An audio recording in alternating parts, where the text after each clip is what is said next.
国际新闻来关心美国乔治亚州测试发生校园的枪击案，包括2个老师、2个学生，计共4个人死亡，也有9个人受伤。凶手敢若14岁，已经被抓到。警车、消防车、救护车接到报案了，随赶到乔治亚州的阿巴拉契中学，这伫首府亚特兰大差不多80公里。Like pop pop. And then after that, like our teacher wants to like spy out the window. It's just like everybody get down, and they can hear like pop pop pop pop pop, like just going off.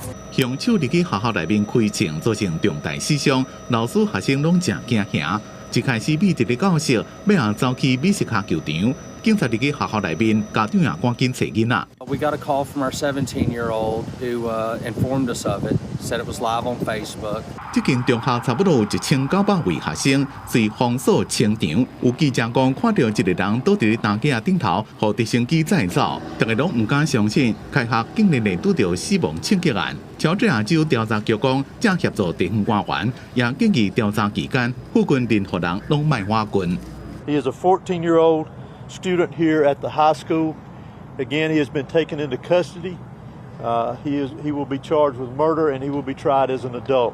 美国总统拜登对遇难者表示哀悼，发声明讲，开学应该是快快乐乐，怎么煞变做可怕的提醒，互大家知影政治目的是安怎伫咧继续踢破咱的社区。